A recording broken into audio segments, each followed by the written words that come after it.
Hello student, कैसे हो? सब बढ़िया। चलो आज हम शुरू करेंगे हमारा चैप्टर नंबर न्यू चैप्टर हमारा क्या है? Chapter number 2, electrostatic potential and capacitance. यहाँ पर हम समझेंगे इलेक्ट्रोपोटेंशियल एनर्जी, कैपेसिटेंस, कैपेसिटर्स, ये सब यहाँ पर इंफॉर्मेशन हम कलेक्ट करेंगे। तो ये चैप्टर तभी समझ में आएगा जब अगर हमने पहला चैप्टर आसानी से और अच्छी तरह से समझा होगा तब। रेडी? तो यहाँ चैप्टर शुरू करेंगे। चैप्टर में कई सारे इंपॉर्टेंट टॉपिक्स है, वो हम यहाँ पर कवर करेंगे। सबसे पहले ये टॉपिक कवर करने से पहले बेसिक इंफॉर्मेशन मैं आपको दे देता हूँ। इलेक्ट्रिक पोटेंशियल और इलेक्ट्रिक पोटेंशियल डिफरेंस। तो सबसे पहले शुरू करेंगे इलेक्ट्रिक पोटेंशियल। क्या शुरू करेंगे हम लोग? Electric potential. Electric potential. चलो, इलेक्ट्रिक पोटेंशियल हमें समझना जरूरी है। What is the meaning of electric potential? Electric potential क्या है? तो इलेक्ट्रिक पोटेंशियल कोई क्वांटिटी नहीं है, वो समझने के लिए हमें इलेक्ट्रो पोटेंशियल डिफरेंस समझना जरूरी है। ये समझने के लिए हमें इलेक्ट्रो पोटेंशियल डिफरेंस समझना भी जरूरी है। पोटेंशियल डिफरेंस यानी कि ये समझो तो उससे पहले ये समझना जरूरी है। अगर ये समझ में आ गया तो ये इजीली समझ में आएगा। इलेक्ट्रिक पोटेंशियल वैसे कोई क्वांटिटी नहीं है, पर इलेक्ट्रोपोटेंशियल डिफरेंस समझोगे तो आपको इलेक्ट्रोपोटेंशियल आप फाइंड इजीली कर पाओगे। ओके, तो what is the meaning of electric potential difference? चलो समझते हैं। एक कहानी कहता हूँ, ध्यान रखिएगा। समझ लो कि यहाँ पर ए है, यहाँ पर बी है। बी के पास क्यू नॉट यानी कि स्मॉल इलेक्ट्रिक चार्ज रखा गया हुआ है। स्मॉल इलेक्ट्रिक चार्ज रखा गया हुआ है यानी कि हमें इस स्मॉल इलेक्ट्रिक चार्ज को यहाँ पर क्या करना है? ट्रांसफर करना है। रेडी? स्मॉल इलेक्ट्रिक चार्ज को यहाँ से यहाँ तक ट्रांसफर करना है। How can we transfer it? Small electric charge one part to another part. तो फर्स्ट क्या करना पड़ेगा? इसको इधर ले जाना पड़ेगा। रेडी? इसको बी से ए तक ले जाना है। ओके, आई बात समझ में? रेडी? चलो, इसको बी से ए तक ले जाना है।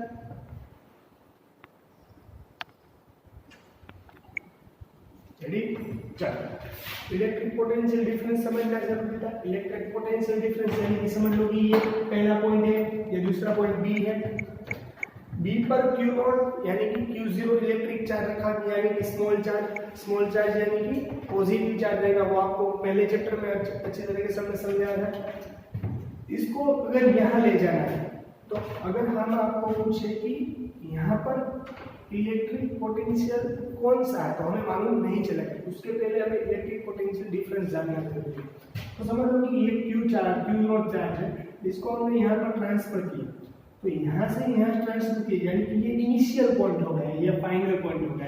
According to formula of chapter number 11 in standard 11 क्या था? इनिशियल माइनस फाइनल यानी कि फाइनल माइनस इनिशियल। इनिशियल यानी कि ये पोजीशन, यहाँ से यहाँ पर इलेक्ट्रिक चार्ज ट्रांसफर होगा, यानी कि यहाँ पर इलेक्ट्रिक चार्ज आएगा, यानी कि ये फाइनल माइनस इनिशियल था बी, फाइनल माइनस इनिशियल। वर्क यहाँ पर क्या होगा? कुछ वर्क होगा ना, work done by external agent, यानी कि कुछ एक्सटर्नल एजेंट के द्वारा यहाँ पर कुछ वर्क होगा और यहाँ से इलेक्ट्रिक चार्ज यहाँ आएगा। Work done by external B2A electric charge transfer होगा B2A अपॉन इसके अकॉर्डिंग टू Q नॉट यानी कि इलेक्ट्रिक चार्ज के अकॉर्डिंग टू यहाँ पर से कोई इलेक्ट्रिक चार्ज यहाँ ट्रांसफर होगा, यानी कि कुछ वर्क होगा पर according to some electric force, यानी कि अगर यहाँ से इलेक्ट्रिक चार्ज यहाँ जाता है पर उसके बीच में कोई इलेक्ट्रिक फील्ड होनी जरूरी है।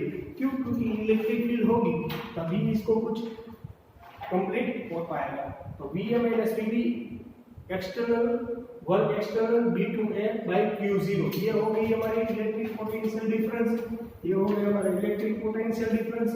यानी कि इलेक्ट्रिक पोटेंशियल समझने के लिए इलेक्ट्रिक पोटेंशियल डिफरेंस समझना जरूरी है। डिफरेंस यानी कि initial minus final minus initial. Final ये था, Q0 यहाँ आ गया। ये फॉर्मूला है किसकी, ये किसकी फॉर्मूला है, इलेक्ट्रिक पोटेंशियल डिफरेंस। चलो हमने इलेक्ट्रिक पोटेंशियल डिफरेंस समझा। The charge should be the move very slowly, यानी कि यहाँ से यहाँ तक जाएगा। द चार्ज, यहाँ पर पॉइंट लिख रहा हूँ, the charge should be move very slowly, यानी कि चार्ज है वो वेरी स्लोली यहाँ से यहाँ तक जाएगा। Then after the second point is the after second point the SI unit of potential electric potential. तो ऐसा ही हम इलेक्ट्रिक पोटेंशियल, इलेक्ट्रिक नहीं लिखा है, पोटेंशियल लिखो यानी आप समझ जाओगे। तो ऐसा ही जो पोटेंशियल क्या होगा, वर्ड, वर्ड का ऐसा ही है जूल, और क्यू नॉट का यानी इलेक्ट्रिक चार्ज का ऐसा ही है जूल पर कूलम। तो ऐसा ही जो पोटेंशियल इज जूल पर कूलम, और the electrostatic potential is scalar quantity, scalar quantity, यानी कि ये कौन सी क्वांटिटी है, स्केलर। इलेक्ट्रिक पोटेंशियल डिफरेंस है, यानी कि इलेक्ट्रिक पोटेंशियल है वो भी किस क्वांटिटी है, स्केलर क्वांटिटी है। कौन सी क्वांटिटी है, स्केलर क्वांटिटी। आगे बात समझ में, आगे अच्छी तरीके से बात समझ में। चल हमने इलेक्ट्रिक पोटेंशियल डिफरेंस समझ लिया। इलेक्ट्रिक पोटेंशियल डिफरेंस कैसा होगा, अगर आपको दिया गया पॉइंट, 2 पॉइंट दिए गए, यानी यहाँ पर पूछा कि इलेक्ट्रिक पोटेंशियल डिफरेंस कितना होगा, तो V1 minus V2 is equal to work external, यानी कि बाहर से कोई वर्क एक्सटर्नल 2 to A1 और बाय Q0। ये हो गया आपका फॉर्मूला, रेडी। ये हो गया हमारा इलेक्ट्रिक पोटेंशियल डिफरेंस समझ में आ गया। अब हम शुरू करेंगे electric potential. Electric potential difference अगर आपको समझ में आ गया होगा तब इलेक्ट्रो पोटेंशियल अच्छी तरीके से आपको समझ में आ जाएगा, रेडी।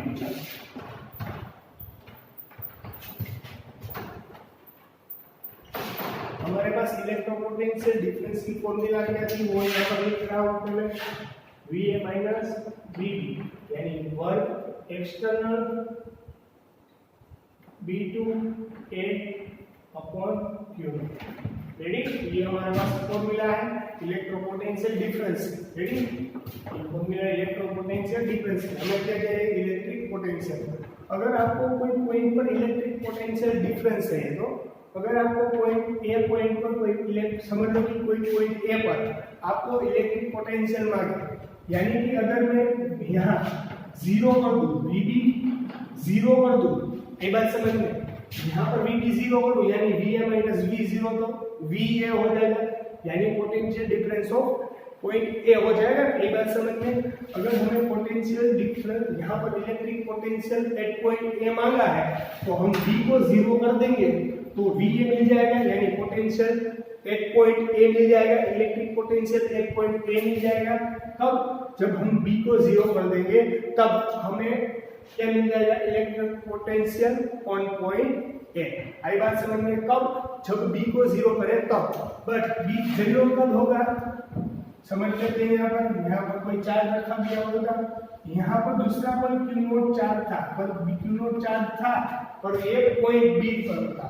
अगर मैं पॉइंट B को इनफाइनाइट ले लूं, अगर हम पॉइंट B को क्या ले लेते हैं, इनफाइनाइट, अगर हम पॉइंट B को इनफाइनाइट ले लेते हैं तब हमारा इलेक्ट्रिक पोटेंशियल है वो हमें मिल जाएगा, रेडी। आई बात समझ में, आई बात समझ में। चलो तो क्या होगा, अब अगर हम इनफाइनाइट ले लेते हैं तो यानी कि ये हो जाएगा, इसकी जगह हम क्या लिख सकते हैं, VA माइनस VB था हमारे पास, वर्क एक्सटर्नल B2 है, यानी इनफाइनाइट को यहाँ जाएगा, यानी कि इनफाइनाइट आ जाएगा तो यहाँ पर आएगा Q0, यहाँ पर B की जगह क्या आएगा, इनफाइनाइट, क्या आएगा, infinite, ready. Work external V0 V infinite यानी कि ये हो जाएगा 0, VA is equal to work external by U0। ये हो गई हमारी फॉर्मूला। क्या इलेक्ट्रिक पोटेंशियल की ये है फॉर्मूला, इलेक्ट्रिक पोटेंशियल की ये है फॉर्मूला। पर ये फॉर्मूला है ये कई कई जगह यूज होगी इलेक्ट्रिक पोटेंशियल के हिसाब से, कई क्वेश्चन भी हम लगाएंगे। पर यहाँ से देखो, यहाँ से कोई बी पॉइंट था, समझ लो कि यहाँ जाने वाला है, ट्रांसफर होगा, पर ये Q0 है वो वेरी स्लो होगा। कैसा होगा? स्लो, धीरे धीरे धीरे जाएगा। कैसे जाएगा? धीरे धीरे, एक साथ में नहीं जाएगा, यानी कि एक distance slow slow slow slowly move करेंगे। ये Q0 है वो स्लोली मूव करेगा। सेकेंड पॉइंट कि अगर ये यहाँ पर आ रहा है, ये अगर यहाँ पर आ रहा है तो यहाँ पर कोई चार्ज रखा गया हुआ होता तो इस चार्ज के हिसाब से इलेक्ट्रिक फील्ड जनरेट होती ना। इलेक्ट्रिक फील्ड अगर इस, समझ लो कि इलेक्ट्रिक फील्ड यहाँ है तो यहाँ पर वो जाएगा पर अगेंस्ट टू इलेक्ट्रिक फील्ड। किसके तरफ जाएगा? Q0 है, यहाँ मूव करेगा पर अगेंस्ट टू इलेक्ट्रिक फील्ड, यानी कि इलेक्ट्रिक फील्ड कुछ होगी उसके अगेंस्ट हो जाएगा। Q0 है तो x जगह से दूसरी जगह पर जाएगा। ओके चलो रेडी, आगे बात समझ में अच्छी तरीके से ये नोट कर लेना, अगर किसी को डाउट हो तो पूछ लेना। ओके चलो अब हम न्यू पॉइंट थोड़े सजेस्ट करेंगे। चलो स्टूडेंट अब हम सब नोटवर्दी पॉइंट लिख लेते हैं, यानी कि कुछ नोट करने वाले पॉइंट्स। सबसे पहला work done by external agent should be consider, यानी कि जो वर्क होगा वो एक्सटर्नल एजेंट से जो वर्क होगा वो कंसीडर होगा, यानी कि वो कंटिन्यूअसली रहेगा, थोड़ा थोड़ा होगा। Ready, this work against to electric field, मैंने जो समझाया था अभी, अगर ये यहाँ से समझ लो कि यहाँ से यहाँ पर A था, AB था, यहाँ से अगर इलेक्ट्रिक चार्ज यहाँ गया पर वो अगेंस्ट द इलेक्ट्रिक फील्ड हो रहा है, यानी कि यहाँ पर अगर कोई चार्ज रखा गया होगा तो उसके द्वारा इलेक्ट्रिक, वहाँ पर जो चार्ज है उसके द्वारा जनरेट होने वाला इलेक्ट्रिक फील्ड इस डायरेक्शन में होगा। इलेक्ट्रिक चार्ज को हमें इस डायरेक्शन में लाना है, यानी इलेक्ट्रिक फील्ड के अगेंस्ट होगा। दिस वर्क पाथ इंडिपेंडेंट, यानी कि ये वर्क है वो ये वर्क, यानी कि यहाँ पर से यहाँ, समझ लो कि यहाँ पर कोई चार्ज था, आपको यहाँ से यहाँ आ जाए, वो पाथ इंडिपेंडेंटली, अगर आप यहाँ से यहाँ जाओगे तो भी चलेगा, ऐसे जाओगे तो भी चलेगा, कोई दिक्कत नहीं, कैसे भी जाओ वो पाथ इंडिपेंडेंट है, पाथ पर डिपेंड नहीं करता है, वो पाथ पे डिपेंड यहाँ नहीं करता। यहाँ से आप यहाँ गए, इस तरह ले लीजिए, हमने इस तरह ले लिया, हमने इस तरह ले लिया, आप किसी भी तरह से जा सकते हो, वो पाथ इंडिपेंडेंट है, वो पाथ पर डिपेंड करता नहीं है। हाँ एक टॉपिक है, अगर आपको इलेक्ट्रिक पोटेंशियल डिफरेंस 0 ढूंढना है तो कैसा होगा वो ढूंढना है। समझ लो कि कोई यहाँ पर है, इलेक्ट्रिक चार्ज को आपने मूव करा है B2A और फिर से वही पाथ को आपने रिपीट किया A to B, then your work will be 0, then your work will be 0। Electric potential 0 कब होगा? कि जब आप एक राउंड सर्कल कंप्लीट करोगे तब आपका इलेक्ट्रिक पोटेंशियल डिफरेंस यानी इलेक्ट्रिक पोटेंशियल है वो कैसा हो जाएगा? 0 हो जाएगा। क्यों? क्योंकि आपने electric potential B to A लिया और A to B लिया, यानी कि आपका पूरा जो है क्या हो जाएगा? कंप्लीटली इलेक्ट्रिक पोटेंशियल हो जाएगा, वो है 0 हो जाएगा। आई बात समझ में? आगे बात समझ में अच्छी तरीके से। The state charge is very small. It is not any electric field. यहाँ पे हमारे पास जो टेस्ट इलेक्ट्रिक चार्ज है वो है वेरी स्मॉल, यानी कि उसकी क्वांटिटी सबसे छोटी है, यानी यहाँ उसके द्वारा लगने कहीं पर भी इलेक्ट्रिक फील्ड जनरेट होता नहीं। एक तो स्मॉल चार्ज है और उसके द्वारा कोई इलेक्ट्रिक फील्ड भी जनरेट होता नहीं। आई बात से अच्छी तरीके से समझ में? रेडी? कुछ में कुछ दिक्कत, डाउट और कोई क्वेश्चन हो तो आप पूछ सकते हो। ओके चलो, हेलो स्टूडेंट, अब हम शुरू करेंगे सबसे इम्पोर्टेंट टॉपिक और एंड क्वेश्चन है ये, अच्छी तरीके से ध्यान देना। आईएमपी क्वेश्चन है, अच्छी तरीके से ध्यान देना। थोड़ा सा इंटीग्रेशन आएगा वो भी मैं आपको समझा दूंगा। Electrostatic potential due to a point charge, यानी कि due to a point charge, यानी कि electrostatic potential due to a point charge पर से हिसाब से इलेक्ट्रोस्टैटिक पोटेंशियल क्या होगा वो हमें ढूंढना है। लेट चार्ज Q एट 0, समझ लो कि यहाँ पर कोई Q चार्ज रखा गया है, और यहाँ पर क्यू नॉट चार्ज रखा गया हुआ है। रेडी, कुछ डिस्टेंस पर इन दोनों के बीच में कोई यहाँ पर पॉइंट है, इन दोनों के बीच में यहाँ पर कोई पॉइंट है P, यहाँ पर कोई पॉइंट है P।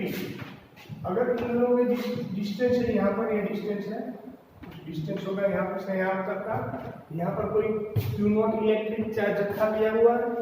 अब पॉइंट P पर पोटेंशियल, इलेक्ट्रिक पोटेंशियल हमें ढूंढना है, P कोई पॉइंट P पर, तो कैसे ढूंढेंगे?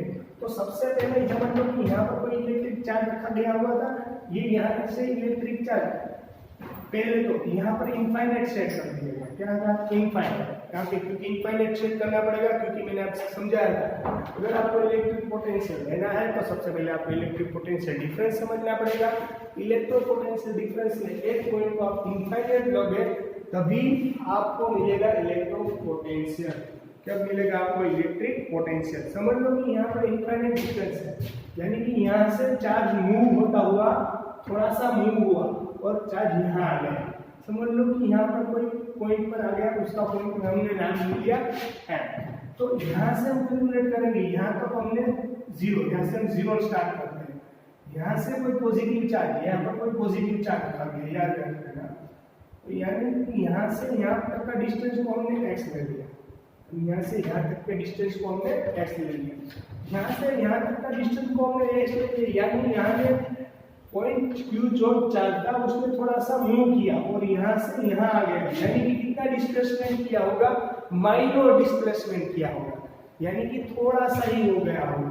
तो यानी थोड़ा सा गया होगा, यानी कि dx कितना डिस्टेंस कट हो गया होगा, स्मॉल डिस्टेंस, यानी हमने dx ले लिया। रेडी, समझ लो कि यहाँ से यहाँ तक का डिस्टेंस तो हमने इनफाइनाइट ले लिया था पहले से। इस चार्ज को हमें यहाँ ले जाना है, यानी इतना dx और यहाँ से यहाँ ले जाने के लिए कुछ वर्क करना पड़ेगा ना, इसलिए यहाँ से यहाँ ले जाने के लिए कुछ भी वर्क किया होगा ना। तो ये चार्ज यहाँ से यहाँ मूव किया तो भी कुछ वर्क हुआ होगा, पर वर्क कैसा हुआ होगा? स्मॉल वर्क हुआ होगा। कितना वर्क हुआ होगा? Small work. और किसके अगेंस्ट हुआ होगा? Against to electric field. कैसे? यानी कि यहाँ पर पॉजिटिव चार्ज है, यानी कि इसको तो रिपल ही करेगा, क्योंकि यहाँ पर टेस्ट चार्ज है, टेस्ट चार्ज पॉजिटिव होता है, यहाँ पर भी पॉजिटिव चार्ज रखा गया है, यानी कि इसको रिपल करेगी, यानी इसकी फोर्स किस तरफ होगी? इस डायरेक्शन में होगी।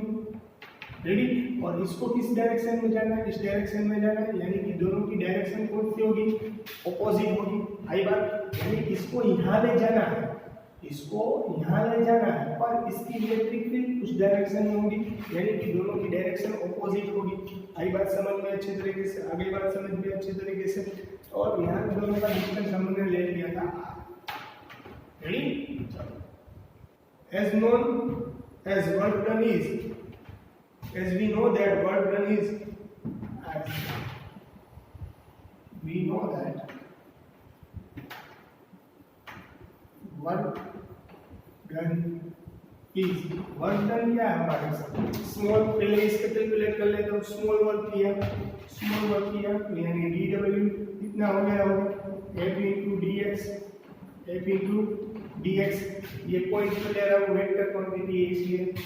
चलो, वर्क है, work quantity dw, f into dx, f into dx cos theta, cos theta, यानी कि इस तरह से होगा। रेडी, इतना स्मॉल वर्क किया था, यानी कि थीटा कितना होगा? इतना, यानी हाफ सर्कल यानी 180, थीटा हो गया हमारा 180, f into dx cos 180, cos 180 यानी कि वैल्यू कैसी आएगी? 0, cos 180 यानी कि -1, f into dx -1, यानी कि वैल्यू होगी -f into dx। Small work कितना हुआ होगा? वर्क हो गया होगा -f into dx, -f into dx। आगे बात समझ में, आगे बात समझ में, आगे बात समझ में। यह है हमारी इक्वेशन नंबर फर्स्ट, यह हो गई हमारी इक्वेशन नंबर फर्स्ट। आगे बात समझ में, यहाँ से यहाँ तक का हमने स्मॉल पहला छोटा सा वर्क लिया, छोटे वर्क कंबाइन करके हम सबको क्या कर देंगे? कंबाइन, यानी कि हमारा इलेक्ट्रिक पोटेंशियल हमें मिल जाएगा। अब तो क्या हो गया होगा? पर ये इलेक्ट्रो, चल हमने वर्क तो ढूंढ लिया, पर किसके अगेंस्ट था? इलेक्ट्रोस्टैटिक फोर्स के अगेंस्ट था। तो इलेक्ट्रोस्टैटिक फोर्स ढूंढना भी पहले जरूरी है। फोर्स बिटवीन दो चार्ज यहाँ Q और Q नॉट के, इन दोनों के बीच में कुछ फोर्स लगेगा। Electrostatic force between Q and Q not. Ready? Q and Q not के बीच में इलेक्ट्रोस्टैटिक फोर्स, इलेक्ट्रोस्टैटिक Q और Q नॉट के बीच में इलेक्ट्रोस्टैटिक फोर्स कितना रहेगा वो ढूंढ लेते हैं। Q और Q नॉट के बीच में इलेक्ट्रोस्टैटिक फोर्स कितना रहेगा वो ढूंढ लेते हैं। तो Q और Q नॉट के बीच में इलेक्ट्रोस्टैटिक फोर्स कितना होगा? F 1/4πε0 Q into V not upon R square. ये हमारे पास फॉर्मूला थी। Formula is equal to F KQ upon R square, KQ square upon K, Q1 Q2 upon R square. ये हमारे पास इलेक्ट्रोस्टैटिक फोर्स की फॉर्मूला थी। रेडी? तो K की जगह 1/4πε0 हमने लिखा है, तो इसलिए आपको कुछ दिक्कत आनी चाहिए नहीं। चलो नाउ अब क्या करना है? नाउ ये होगी equation number 2। Now we put the value in equation number 2. In equation number 1. Now we put the value of equation 2. Now we put the value of equation 2 in equation number 1. Now we put the value of equation number 2 in the equation number 1. यानी कि 2 की value जब वो equation 1 में adjust करना है। तो equation 1 क्या थी हमारे पास वो आप देख सकते हो। इक्वेशन 1 क्या थी? dw is equal to minus f delta dx, f dx। चलो मैं इसको निकाल देता हूँ, यहाँ पर अच्छी तरीके से नोट कर लेना। क्या था हमारे पास? dw is equal to minus f dx, ये है ना हमारे पास। चलो इसको नोट करना। अब वैल्यू सब्स्टिट्यूट करो यहाँ पर वैल्यू सब्स्टिट्यूट करो। f की जगह वैल्यू सब्स्टिट्यूट करना हो। d is equal to f की जगह 1/4πε0 Q0 upon R square into dx। Ready? आगे बात समझ में अच्छी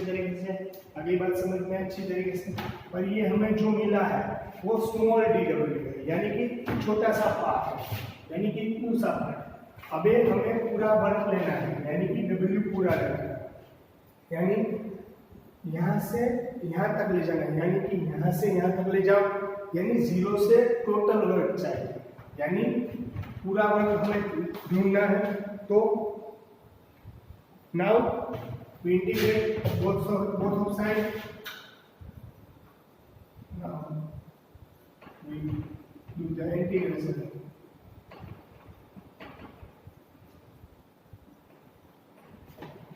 of both side. हमें क्या करना है? दोनों साइड इंटीग्रेशन करना है। क्या करना है? दोनों साइड इंटीग्रेशन करो या दोनों साइड में इंटीग्रेशन करना है। तो कैसे होगा आपका दोनों साइड इंटीग्रेशन? समझ लो कि यहाँ पर भी इंटीग्रेशन करना है। यहाँ डी कहाँ से होगा? 0 से 1। यहाँ से 0 हुआ था ना, यहाँ से शुरू करें 0 टू कितना वर्क होगा? तो 0 टू 20। रेडी? चलो अब क्या करना है? कहाँ से कहाँ होगा हमारे लिए? हमारे लिए होगा इनफाइनाइट से शुरू होगा और पॉइंट P तक। अब पॉइंट P तक रेडी? पर हमें पॉइंट P तक नहीं लेना है, यहाँ तक ले जाना है। कहाँ तक ले जाना है? यहाँ तक। पॉइंट P से यहाँ तक ले जाना है। मैं P लिख सकता हूँ अच्छी तरीके से। Ready? Infinite two point P तक ले जाना है। आई बात समझ में अच्छी तरीके से। अब क्या करना है? आगे बात समझ में। हमारे पास फॉर्मूला थी 1/4πε0 Q0 upon R square into dx। R square की जगह हम क्या लिख सकते हैं? x स्क्वायर लिख सकते हैं। R स्क्वायर की जगह क्या लिख सकते हैं? x स्क्वायर, क्योंकि यहाँ पर डिस्टेंस था x, यानी यहाँ R स्क्वायर की जगह क्या लिख सकते हैं? x square. डिस्टेंस है ना x है, हमने r को यहाँ तक ही ले लिया था, हमने x लिया था इसलिए x स्क्वायर लिखना पड़ेगा। आई बात समझ में? चलो इसका इंटीग्रेशन करना है, तो इसका इंटीग्रेशन कैसे होगा? वो दोनों से इंटीग्रेशन हुआ यानी w 0 dw is equal to, यहाँ पर कांस्टेंट क्या है 1/4 पाई एप्सिलॉन नॉट और q इनटू q0, दोनों कांस्टेंट है। अंदर क्या रहेगा? इनफाइनाइट टू p q अपॉन q और q नॉट तो कांस्टेंट है 1/x² इनटू dx। आई बात समझ में? चल अब क्या करना है, देखो यहाँ पर वर्ग 0 dw, ये तो क्वांटिटी कांस्टेंट थी इसलिए हमने बाहर निकाल लिया। अब इसका इंटीग्रेशन करना है, पर यहाँ से यहाँ तक का डिस्टेंस हमने r समझा था, यहाँ से इतना यहाँ तक का डिस्टेंस भी हमने क्या समझ लिया r। हमें मूल पर क्या करना पड़ेगा r2 इनफाइनाइट टू r। हमें क्या से कहाँ ले जाएंगे? हमें यहाँ से यहाँ ले जाना है, तो हमने इन दोनों का डिस्टेंस r समझा था, तो यहाँ से यहाँ तक का डिस्टेंस हमने भी r ले लिया, तो यहाँ से इनफाइनाइट टू r ले जाना पड़ेगा। चलो यहाँ इनफाइनाइट टू r, पर यहाँ से इनफाइनाइट टू r ले जाओगे तो आपको इंटीग्रेशन किसका करना पड़ेगा? 1/x² का। 1/x² का इंटीग्रेशन करोगे आप, 1/x² का अगर इंटीग्रेशन करने जाओगे तो इंटीग्रेशन होगा q upon q naught 4 pi epsilon 0 as it is, इसका इंटीग्रेशन होगा 1/x into dx, वैल्यू होगी r2 इनफाइनाइट। आई बात समझ में? इसका वैल्यू कैसे हो जाएगी? r2 इनफाइनाइट, और इसका इंटीग्रेशन क्या होगा? इनफाइनाइट टू -1/x कैसे होता है वो आपको मालूम है, कैसे होता है वो आपको मालूम है। जितनी डिग्री होगी उसको कितना करना पड़ेगा? जो यहाँ 1/x² था, इंटीग्रेशन ऐसे होता है ऊपर जाएगा यानी x2 अगर डिग्री का है तो यानी कि 1 अकॉर्डिंग टू इंटीग्रेशन की फॉर्मूला -1/2 यानी यह है x -1/-1। रेडी? -1 उधर आएगा -1 x -1, यानी इस तरह से इंटीग्रेशन होगा। -1 आगे है, रेडी? इसे माइनस निकाल दो तो ये माइनस कैसा हो जाएगा? इसको ले जाना है तो -1 तो एज इट इज था 1/x, इस तरह आंसर आएगा। पर ये इंटीग्रेशन समझना जरूरी है, ये इंटीग्रेशन समझना जरूरी है। ये मैथमेटिक्स वाले में इंटीग्रेशन हो गया होगा। चलो इसका इंटीग्रेशन का इंटीग्रेशन -1/x हुआ, r2 infinite as it is. अब क्या करना है? चलो इसका इंटीग्रेशन क्या स्मॉल dw है, थोड़ा करते हुए उसका इंटीग्रेशन करोगे तो पूरा हो गया w वैल्यू क्या होगी? w2 0 q अपॉन q नॉट 4 पाई एप्सिलॉन 0। अब क्या करनी है? हमें वैल्यू सब्स्टिट्यूट कर देंगे। वैल्यू सब्स्टिट्यूट करोगे तो क्या रहेगा? Upper limit minus lower limit, यानी x की जगह वैल्यू सब्स्टिट्यूट करनी है -1/r minus as it is 1/इनफाइनाइट। क्या होगा? अपर लिमिट पहले बाद में लोअर लिमिट, यानी x की जगह पहले r सब्स्टिट्यूट करना पड़ेगा और x की जगह बाद में इनफाइनाइट। रेडी है?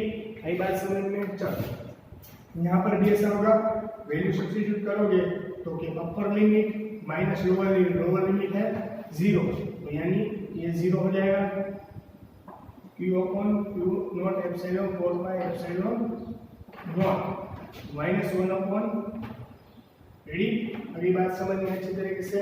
चलो ये -f था तो यहाँ पर माइनस आ गया, सभी पर आगे माइनस आ, q माइनस क्योंकि -f dx था, f की वैल्यू तो ये थी ना, पर आगे माइनस एज इट इज लिखना पड़ेगा ना, तो सभी में आगे कितना आएगा? माइनस। रेडी? यहाँ पर भी माइनस, ये तो 1/इनफाइनाइट यानी कि 0 हो जाएगा, 1/इनफाइनाइट यानी कि ये 0 हो जाएगा तो -1/r। यहाँ वर्ग माइनस यानी कि वर्ग क्या मिला? वर्ग में w -0 यानी w, ये माइनस और ये माइनस, ये माइनस और ये माइनस प्लस हो जाएगा q अपॉन q not 4 pi epsilon 0 into r, यानी w क्या हो गया हमारा? वर्ग को क्या हो गया? q into q not upon 4 pi epsilon 0 into r, 4 pi epsilon 0 into r। पर ये तो हमें क्या मिला? एक्सटर्नल वर्क मिला। अगर हमें यहाँ से यहाँ लेने के लिए वर्क एक्सटर्नल जो होता है ये वर्क हमें मिला, ये क्या मिला? हमें वर्क मिला। हमें तो इलेक्ट्रोपोटेंशियल चाहिए, इलेक्ट्रोस्टैटिक पोटेंशियल चाहिए, तो हमें क्या मिला है? वर्क मिला है। क्या मिला है, वर्क। हमें तो इलेक्ट्रोस्टैटिक पोटेंशियल चाहिए। इलेक्ट्रोस्टैटिक पोटेंशियल कैसे फाइंड कर सकते हैं लोग, तो फॉर्मूला क्या है इलेक्ट्रोस्टैटिक पोटेंशियल की, पोटेंशियल इलेक्ट्रोस्टैटिक क्या होगा, work external by Q not. ये फॉर्मूला है ना हमारे पास, मैंने समझाई थी, यानी याद आ गया, यानी कि बी ए, यानी ये बी पॉइंट पर है तो ये बी पी लगता है, कोई पी पॉइंट पर ढूंढना था ना, वर्क एक्सटर्नल क्या हमारे पास, Q upon Q not upon 4 pi epsilon 0 R. हमारे नीचे भी क्या था, क्यू नॉट। आइए वर्क एक्सटर्नल की ये वर्क है, उसको हमने यहाँ पर सब्स्टिट्यूट कर दिया, यानी क्यू नॉट क्या हो गया, कट वीपी, यानी कि इलेक्ट्रॉन पोटेंशियल क्या मिल गया, के क्यू अपॉन आर, के क्यू अपॉन आर, के क्यू 1/4 पाई एप्सिलॉन 0, यानी कि क्या होता है, के होता है 1/4 पाई एप्सिलॉन 0, यानी कि के होता है। रेडी, 1/4 पाई एप्सिलॉन जगह के सब्स्टिट्यूट करो तो के क्यू अपॉन आर होगा, Q as it is, R as it is. आगे समझ में बात यह होगा electric potential due to a point charge, electric potential due to a point charge. इसमें किसी को डाउट कुछ नहीं समझ में आया, अगर किसी को दिक्कत हो तो आप मुझे पूछ सकते हो। ओके, चलो। हेलो स्टूडेंट, अब हम एक एग्जांपल सीखेंगे। ये न्यूमेरिकल्स में निकाल में आएगा और यहाँ से भी सिखवा रहा हूँ, और यानी एमसीक्यू में यूजफुल होगा। यहाँ पर क्यू चार्ज रखा गया हुआ है, -3 क्यू चार्ज रखा गया हुआ है, तो इन दोनों के बीच में कौन सी ऐसी जगह होगी, कौन सा इतना डिस्टेंस होगा कि आंसर हमें 0 मिले। Where is the potential 0 on the line joining of two charges, यानी कि इलेक्ट्रिक पोटेंशियल यहाँ पर इन दोनों के बीच में कहाँ 0 होगा।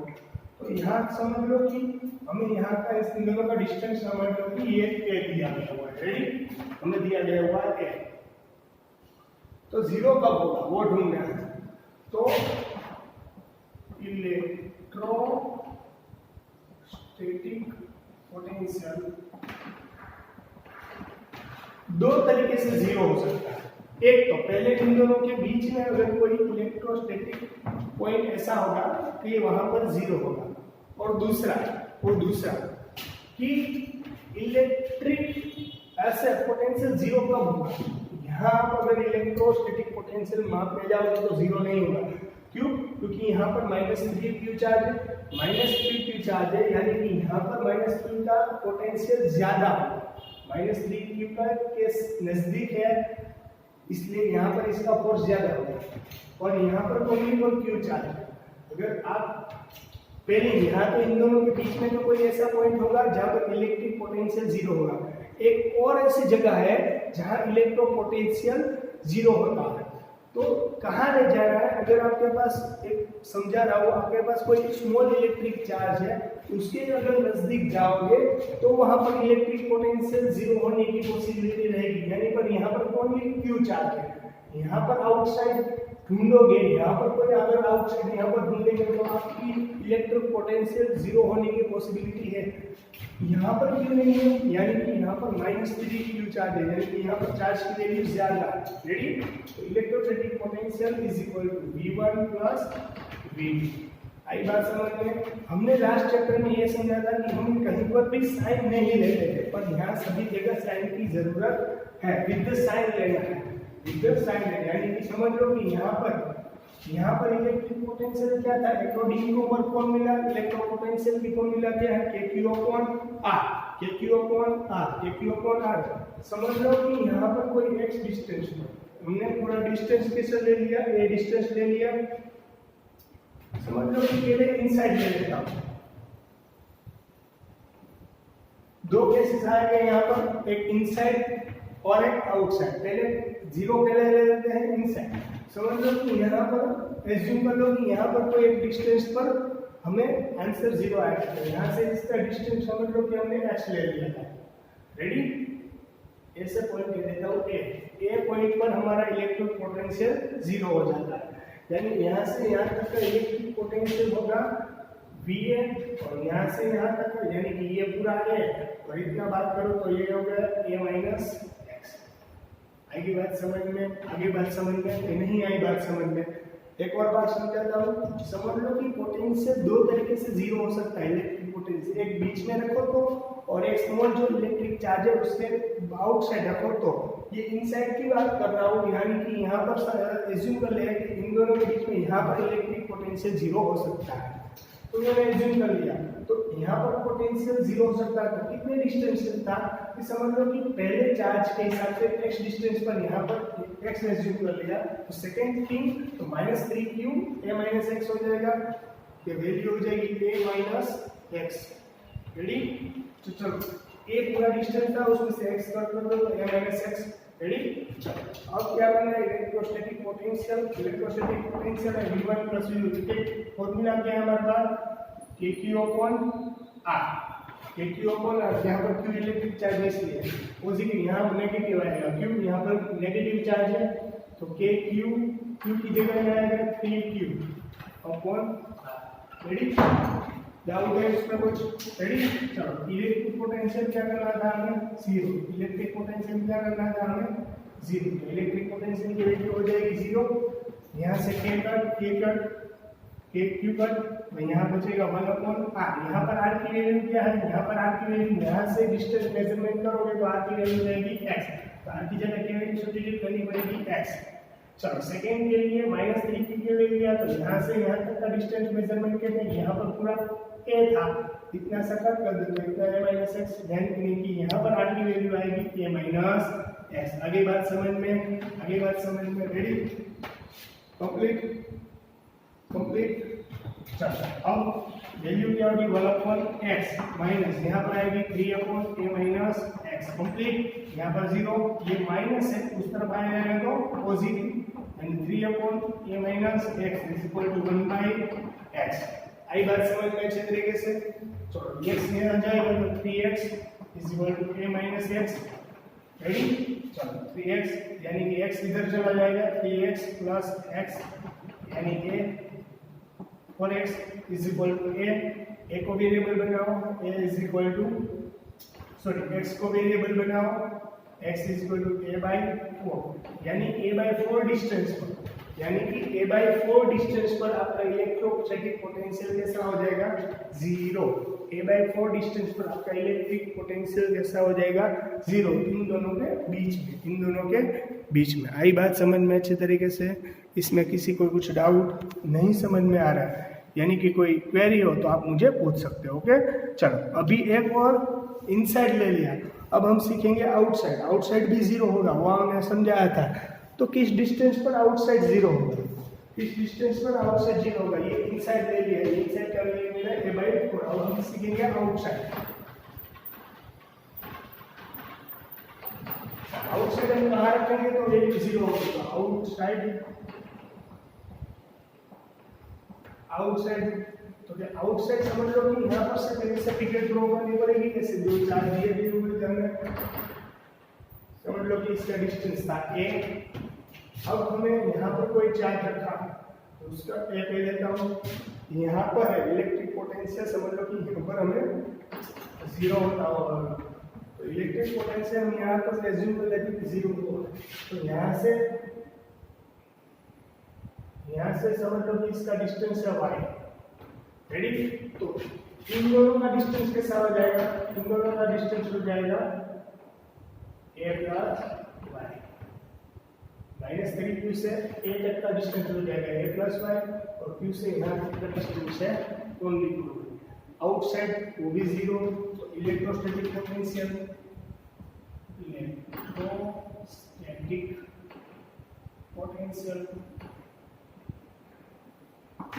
वो तो जीरो ही होगा, हमें पूछा गया। तो इलेक्ट्रोस्टैटिक पोटेंशियल जीरो कब होगा, तो v1 प्लस v2। तो v1 यानी कि यहाँ से यहाँ तक का, v2 यानी कि यहाँ से यहाँ तक। अकॉर्डिंग टू और फॉर्मूला क्या है, इलेक्ट्रो पोटेंशियल की फॉर्मूला kq/r प्लस kq/r।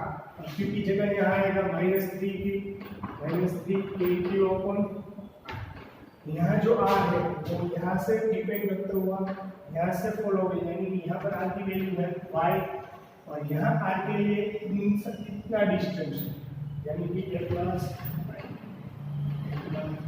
यही बात समझना अच्छी तरीके से, आगे बात अच्छी तरीके से समझ में। KQ -3 ये K कट Q कट यानी 1 upon y -3 upon a plus y।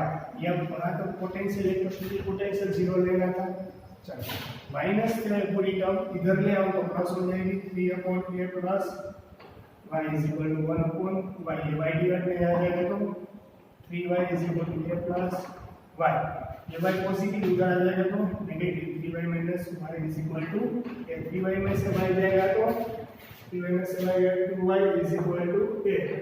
यहाँ हमें इसको वेरिएबल बनाना पड़ेगा, किसको वेरिएबल बनाना पड़ेगा y को वेरिएबल बनाना पड़ेगा a/2, यानी कि a/2 डिस्टेंस पर a/2 डिस्टेंस पर y की जगह हमें मिला a/2, यानी कि a/2 डिस्टेंस पर हमारा इलेक्ट्रिक पोटेंशियल 0 हो जाएगा।